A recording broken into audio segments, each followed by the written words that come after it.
Now, for those of you who have been here for the past couple months, you know that I've been talking about our team, our church team, Team HBC. And for the past several weeks, I have been reminding us all of the kind of teammates that we need to be. I've been sharing with you some attributes of a good teammate. And we learned about attributes that we need in relation to our teammates, right? The attributes that will help us, imperfect teammates, in our relationship with other imperfect teammates. We have also learned about the attributes that will help us in relation to our team leadership, the attributes that will help us in our relationships with our imperfect pastors. But most of all, we learned about some attributes that we need in relation to our team. And these attributes are ones that we need and will help us be successful in fulfilling our role on the team. These attributes we need to help us fulfill the mission that Jesus gave Team HBC. All right, so we learned that we need to be active, which means we need to show up. Right? We need to be here at church. We have also learned that we need to be coachable, which means that we need to be teachable. We should be want to be taught and equipped to be better disciples. We have learned that we need to be usable, which means we need to do more than just show up. We need to do more than just be trained up. We need to be ready to be used up. We need to do our job. We need to fulfill our role on the team. We need to be doers of the word. We need to have the attitude of, Coach, here I am. Put me in the game wherever you see fit. I am ready to play, right? We should be ready to get in the field and get bloody and get sweaty and get dirty. We have also learned that we need to be lovable, which means we need to love God, we need to love each other, and we need to love others outside these walls. Without love, we are worth nothing and have nothing.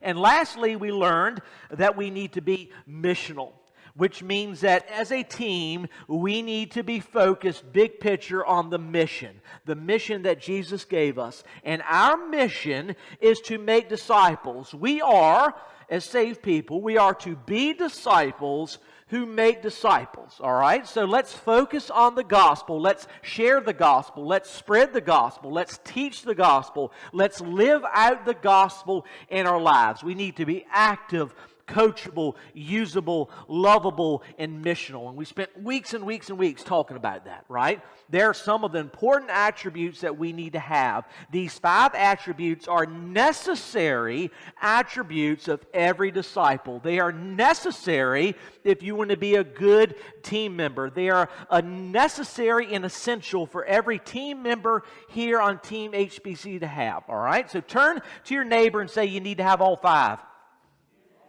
All right. For some reason, I don't think nobody's sitting by themselves, but if you were, you can talk to yourself. All right. We all do that from time to time. All right. Now listen. It is easy for me to get up here and preach on attributes that we need to have. It's easy for you to hear me and comprehend and understand what I'm saying. But it's a whole other thing for you to actually put what you hear into practice. All right. So self-assessment time. Do you have these attributes in your life? Are you going beyond just being a hearer of the word, and have you actually become a doer of the word? Well, are you? All right.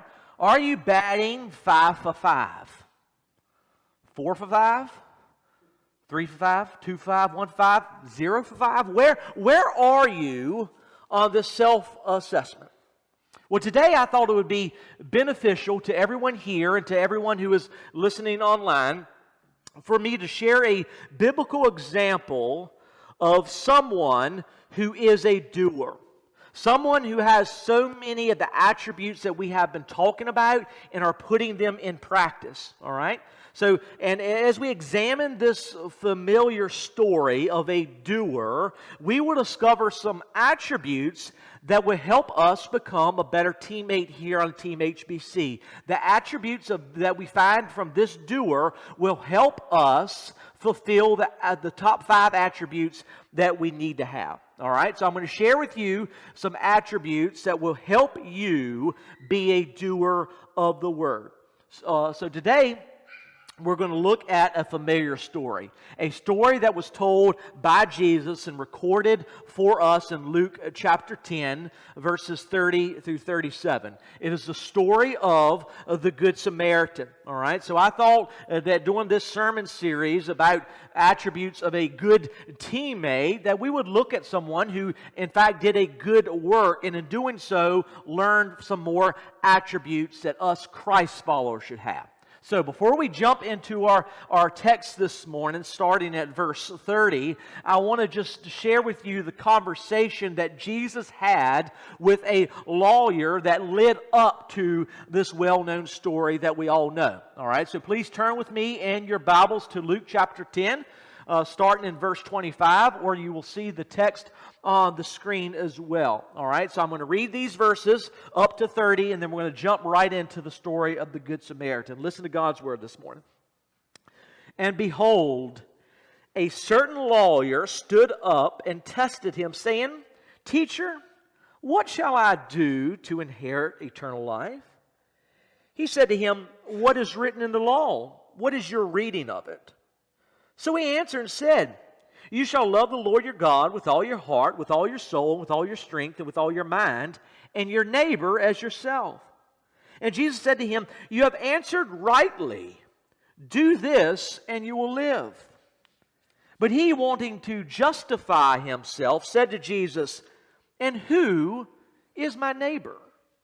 Then Jesus answered and said, A certain man went down from Jerusalem to Jericho, and fell among thieves, who stripped him of his clothing, wounded him, and departed, leaving him half dead.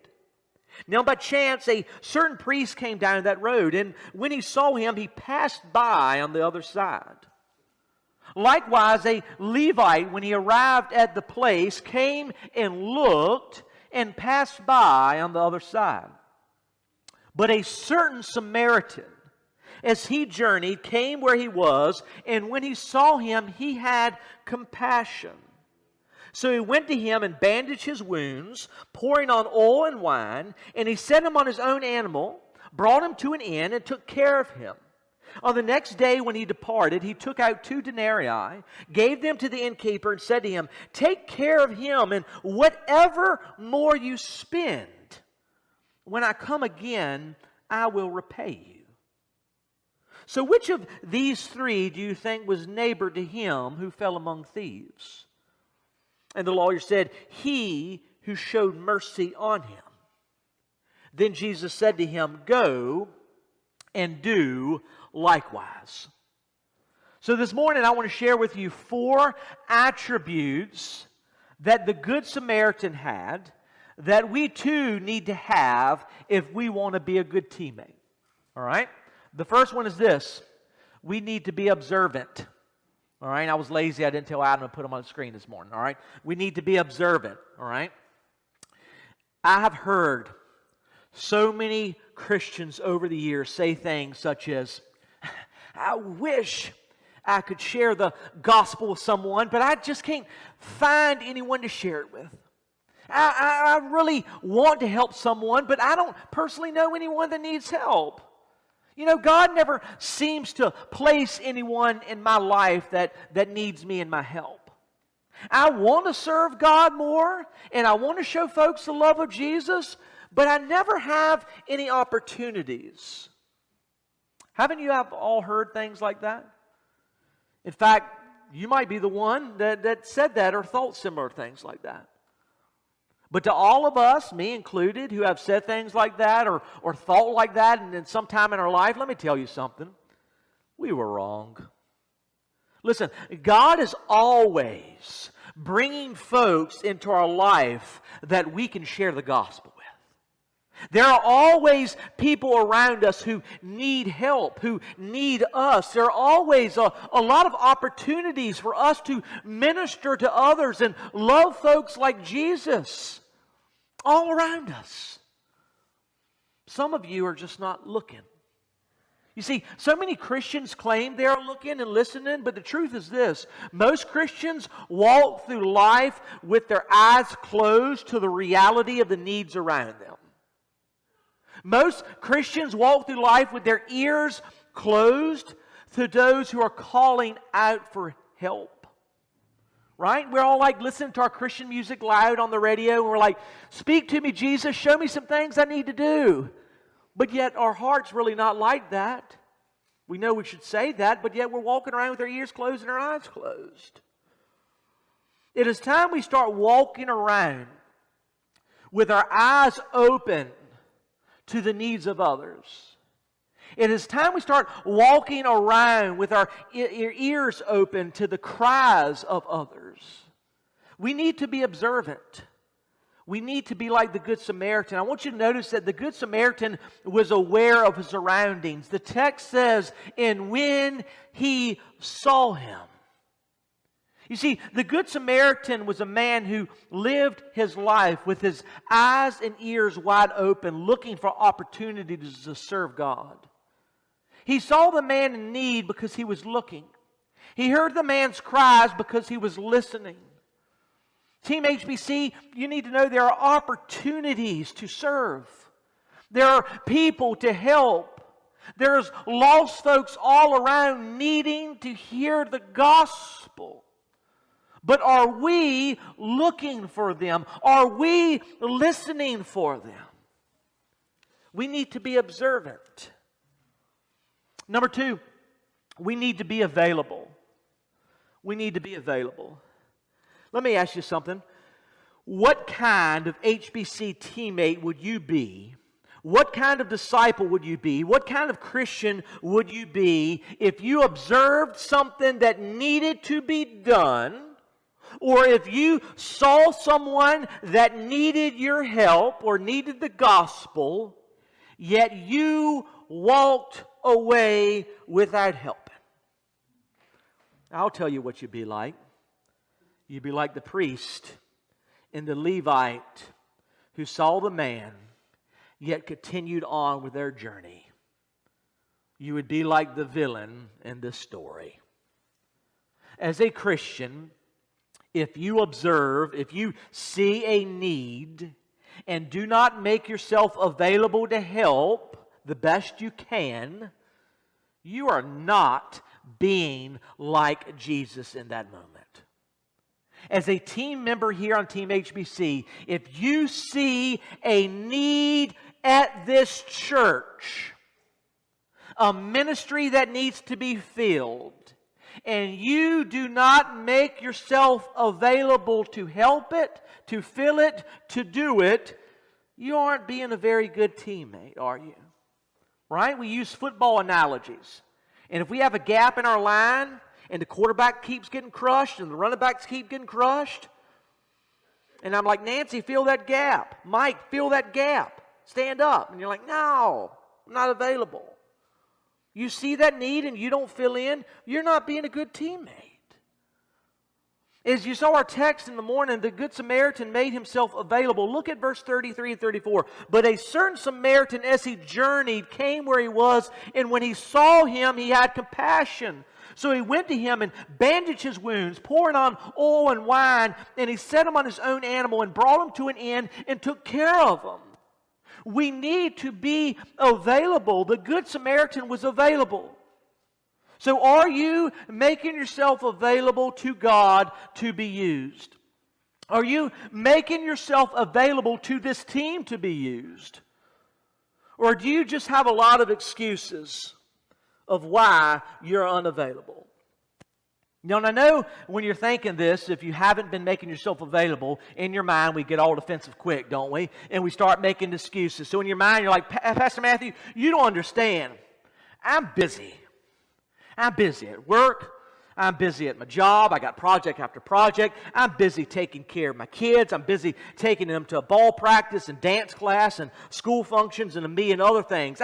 I'm busy taking care of the house. I'm busy cooking meals and cleaning and cutting the grass and taking care of the animals and homeschooling the kids. Pastor, I'm retired, but I'm just as busy. I'm busy taking the grandkids to school and doing this, and I'm getting old and more feeble, so I'm like at a doctor's appointment. It's like full-time doctor's appointments. And so I'm just busy doing this, and you don't understand how busy I am. Let me ask you something. Do you think you're busier than anyone else? Everyone on Team HBC that is available to serve at church and available to minister to others are just as busy as you are.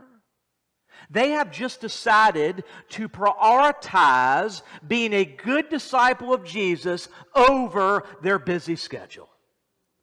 Look at verse 33 again. But a certain Samaritan, as he journeyed, came where he was. Did you hear what? The Good Samaritan was on a journey. He wasn't just sitting down in his house, watching TV, nothing to do, still in his pajamas, 2 o'clock in the afternoon, and look out his window and say, there's a bloody naked man by the street. Let me go check that out, right? No. He was on a journey. He was packed to go somewhere. He had something to do. That means he had places to go. He had responsibilities to fulfill. He had things to do. You see, just like the priest and the Levite, the Samaritan was on the road because he was busy. He had an agenda, stuff to do, responsibilities, obligations. Maybe he was traveling for work. Maybe he was traveling to see his sick mom. Maybe he was traveling to help a neighbor in need. I don't know. We don't know what he was doing, but he was traveling for a reason, for a purpose. And we know that he hadn't planned on having to stop and take a whole day taking care of someone who had just got beat up and robbed. He didn't plan on that. He didn't say, oh, yep, find a naked man to help. No, find a beat up man to help. Give some money to somebody in need. No, that wasn't on his checklist. But guess what? He found the time. He made himself available. So are you like the priest and the Levite? Are you too busy?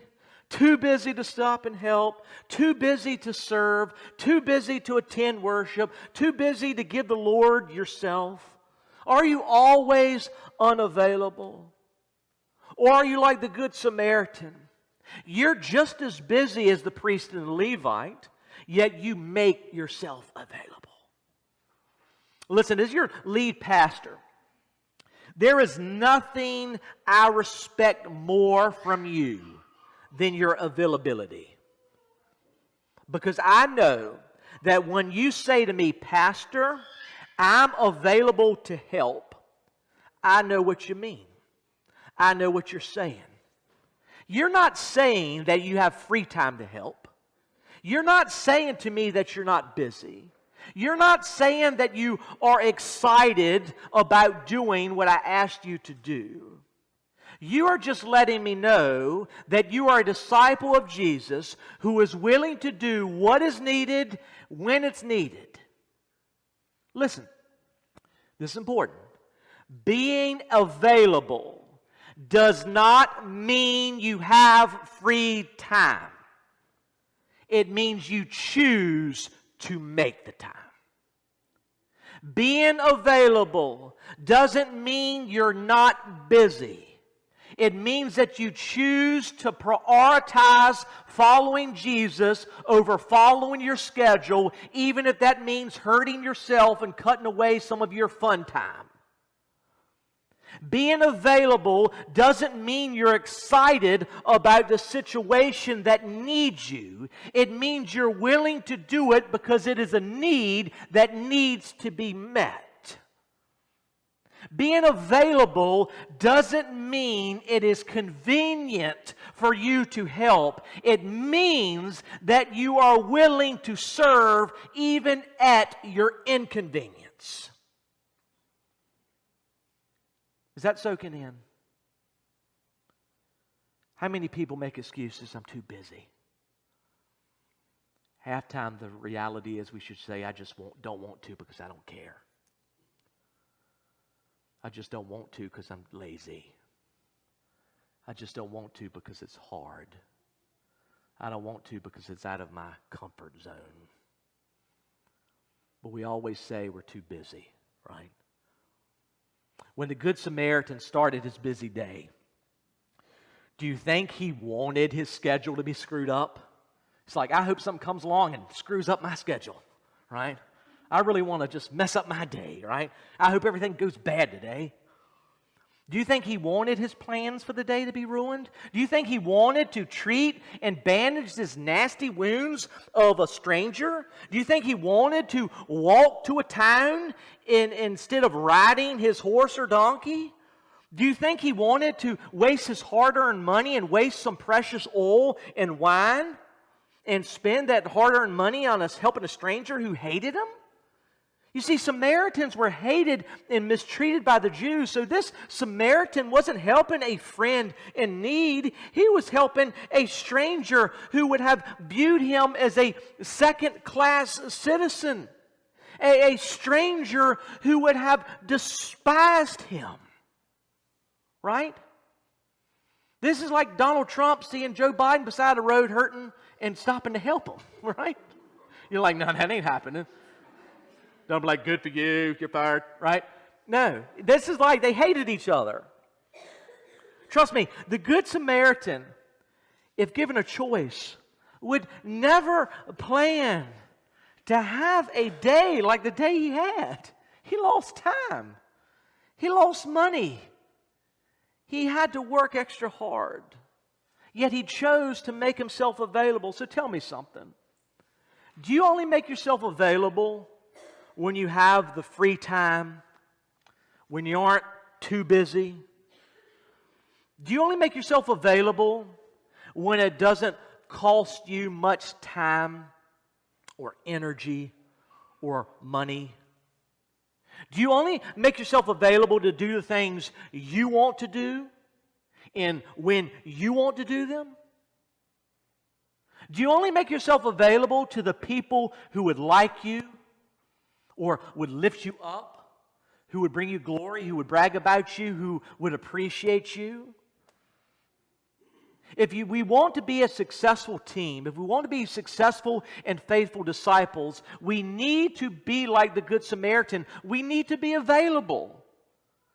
That takes no talent to just say, I'm here, right? I make a living. Y'all pay me to have no talent whatsoever, but yet I'm available. That's my gift. I'm here. I'm available, right? Anybody can do that. If I can do it, you can do it. You just say, here I am. You see, the next attribute that we need to have, that the Good Samaritan displayed in our text, is boldness. All right? We need to be observant. We need to be available. We need to be bold. Be bold. Church, do you know what the most prominent reason that so many Jesus-loving team members are sitting on the sidelines instead of getting in the game? Now listen, when I talk about that, I'm not talking about the casual Christians, the unfaithful teammates who are sitting on the sideline because they're lukewarm, right? They're sitting on the sideline because they're not on fire for Jesus. Those folks sitting on the sideline are because honestly they don't have a heart for Jesus and they don't care about the mission Jesus gave us.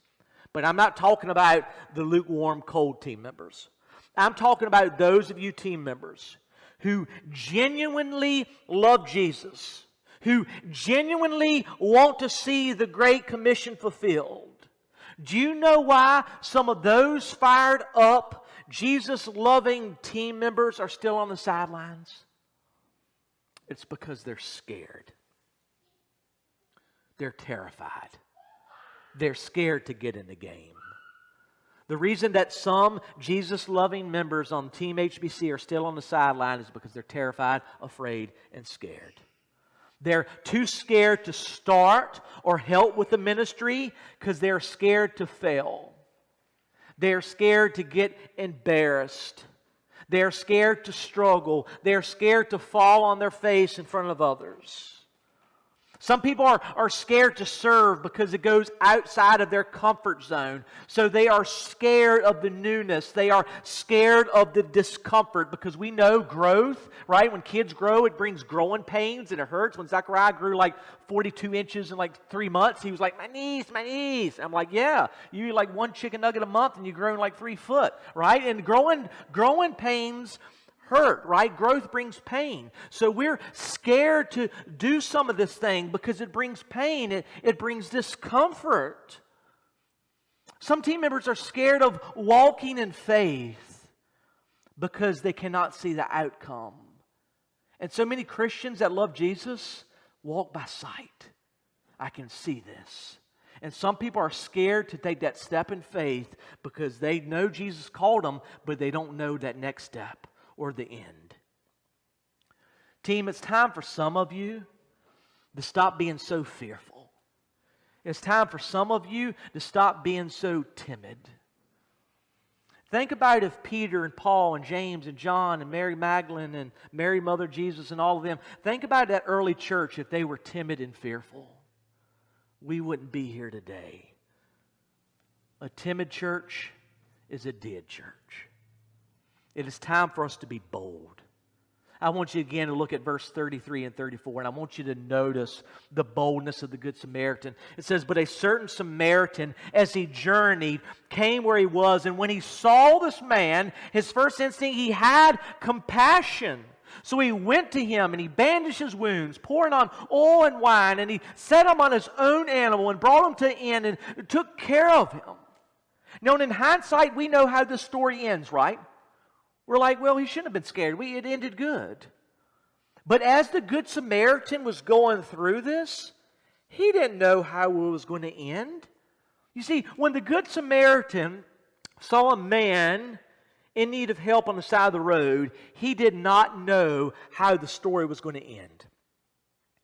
So if he was like us, all people have that instinct to be a little timid or to be a little fearful.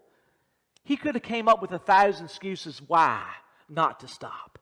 Well, you know, since I'm a Samaritan and he's not, I really shouldn't stop and help. That man might not be receptive to me helping. He might cuss me out. He might hit me. He could have said, you know, man, oh man, that guy's bleeding. He's hurt mighty bad. But I'm not a doctor. I don't know how to bandage a wound like that. Plus, if I try to move him, he might have something broken. I might do more damage. I might hurt the man. You know, I should just let a doctor stop by. I should let someone who knows what they're doing come along and stop. I'm just going to say a short prayer for him and keep walking. He could have thought, you know, I could stop and help, but I have a long journey ahead of me.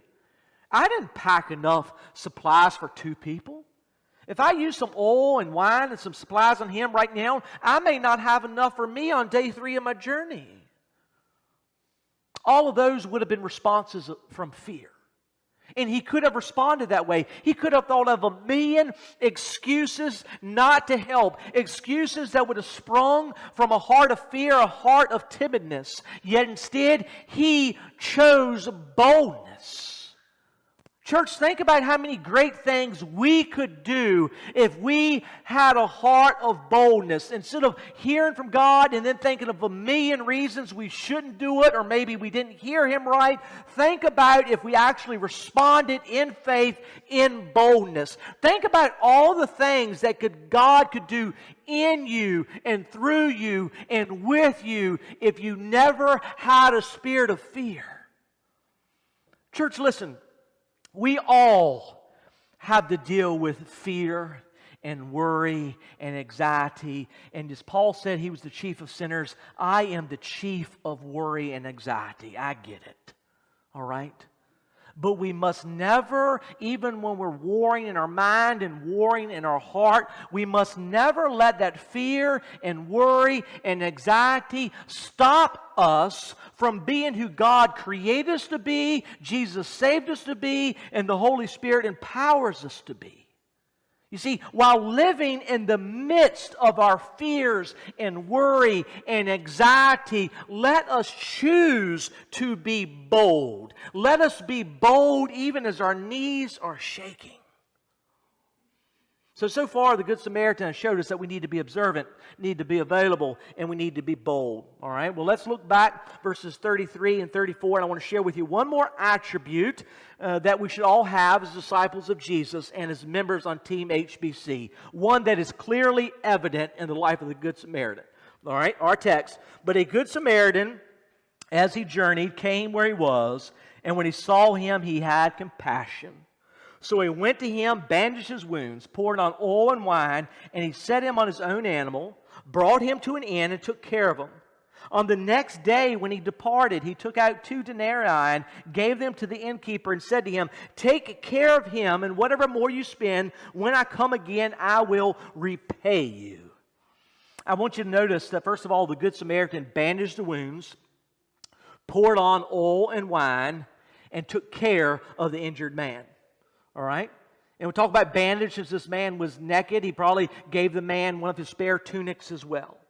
So this shows he was very generous. But his generosity didn't end there. He then loaded the man up on his own donkey or horse, on his own animal, and let that man ride. He led him to an inn where he could take care of the hurt man for the rest of the day and all through the night. But guess what? His generosity didn't end there either.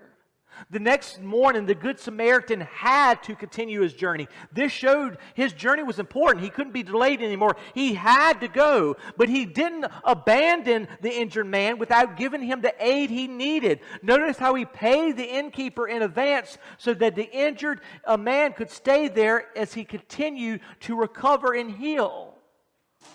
The Good Samaritan was very generous. Well, guess what? We need to be generous too. If you want to be a good teammate, if you want to be a good and faithful disciple, then be generous. That's our last point. Be generous. All Team HBC members need to be generous. We need to have the heart of a giver.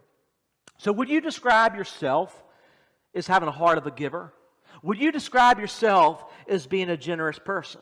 All right? Now, of course, if I'm asked, y'all were like little kids at church too. Yes! You just instinctively think better of yourself than you are, right? Well, let me help you answer those questions by giving you a test.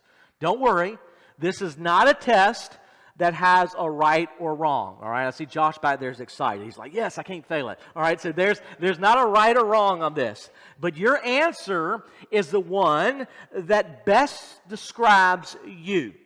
And your answers will reveal if you truly are a generous person. All right, you ready for the test? Now, I am not going to ask you to raise your hands. One, I don't want to embarrass you if you raise your hand on the one that shows you to be selfish.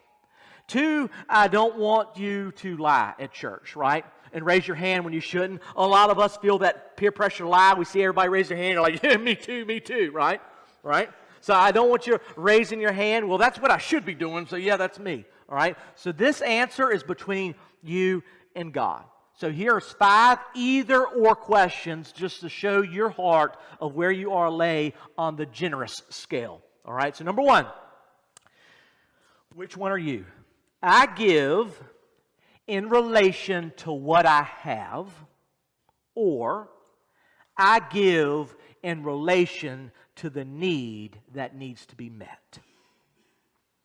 Number 2, I only give out of my excess. All right? You only give out of your extra. Or I always give in excess. I always give extra. Number 3, I give when I want to and when it's convenient, or I give when I can, even when it's inconvenient.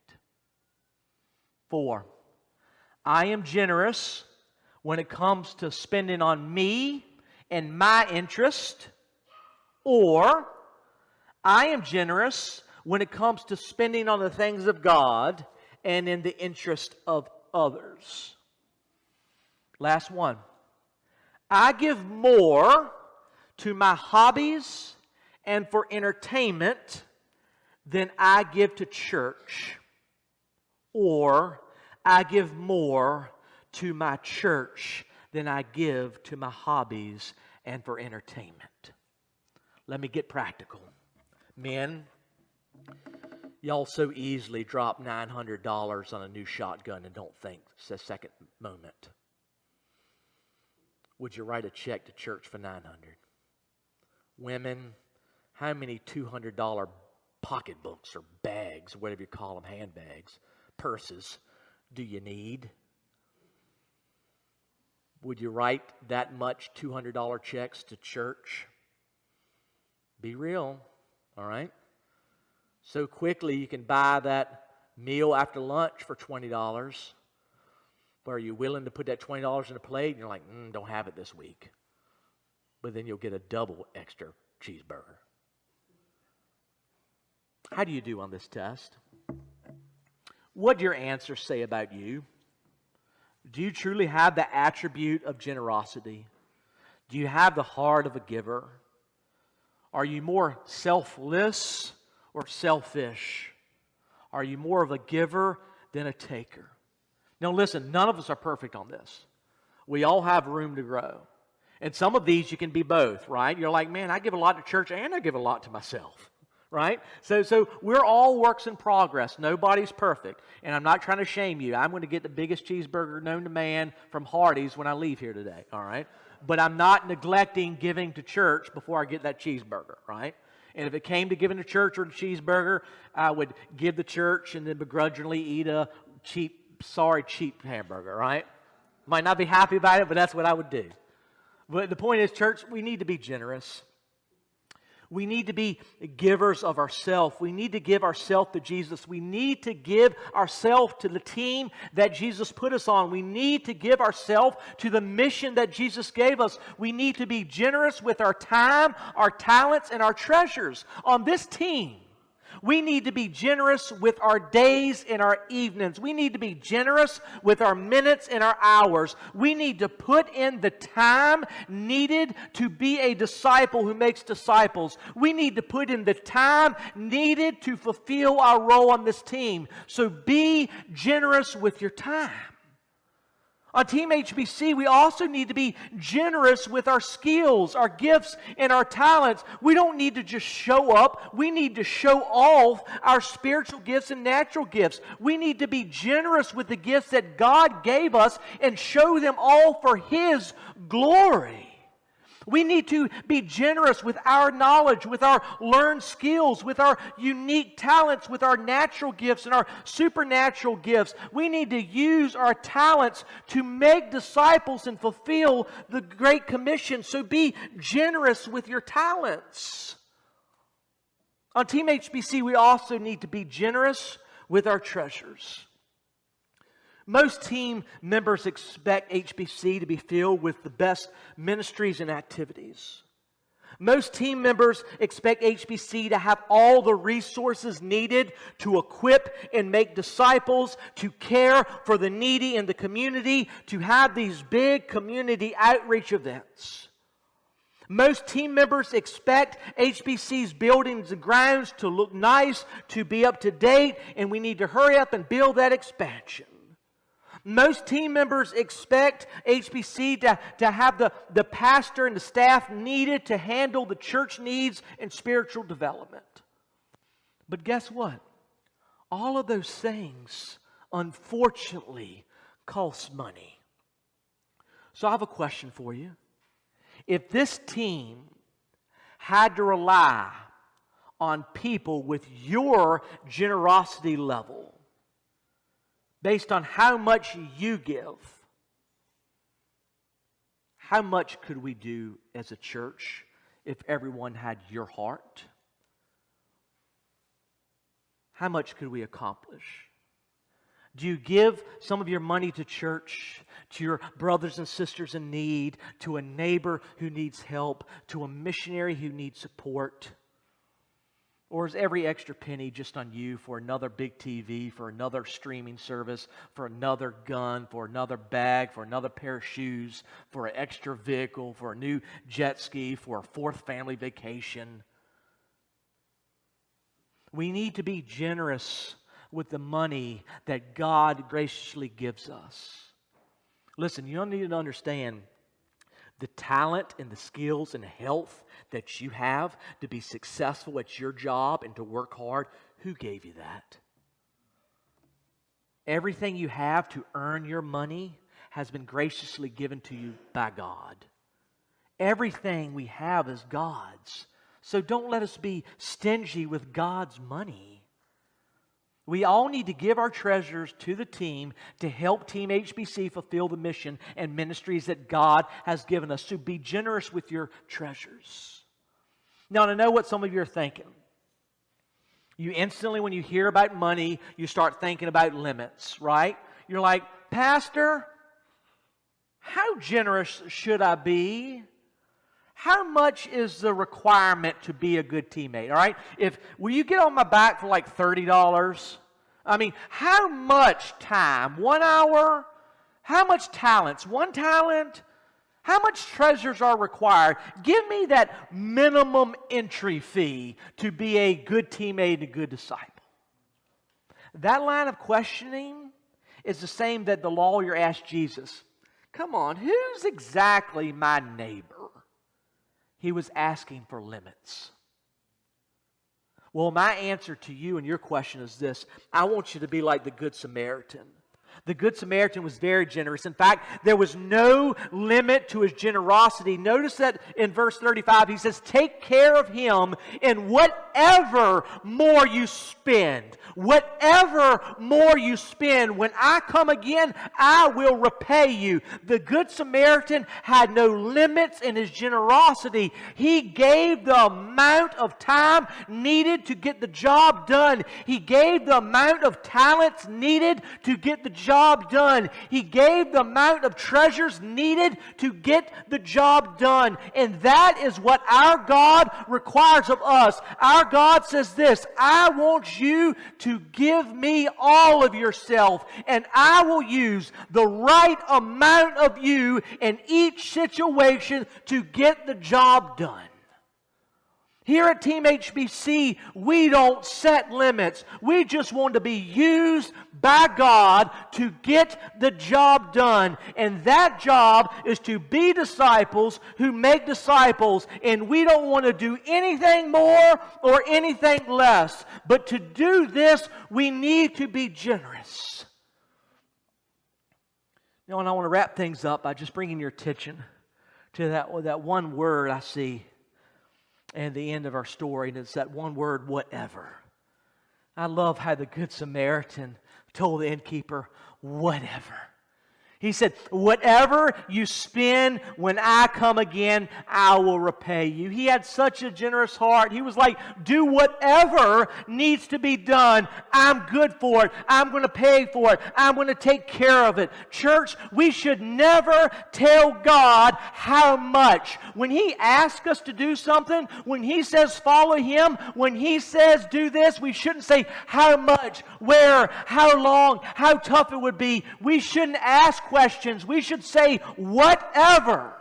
We should say, whatever it takes, Lord, I am the man for the job. Whatever it takes, Lord, I am the woman for the job. Whatever it takes, Lord, we are the team for the job. Church, we need to have a heart that says, Father, whatever needs to be done, I will do it. Whenever it needs to be done, I will do it. No matter the cost, no matter the pain, no matter the consequences, I will be obedient. I will be faithful. I will do it. It doesn't matter to me, Lord. I have no limits. I have no restrictions. I have no terms. I am totally and completely yours. So, Father, use me as you see fit. Use me in a mighty way that brings you glory, honor, and praise. I am yours. So empty me completely out. Church, can you say that? Let us be a church that can cry out, whatever you need, Lord, and mean it. Church, let us learn from the Good Samaritan. Let us have the attributes he had. Let's be observant. Let's be available. Let's be bold. Let's be generous. We need to do whatever it takes to be the team that God created us to be and to fulfill the mission He gave us to do. Amen? Let's pray.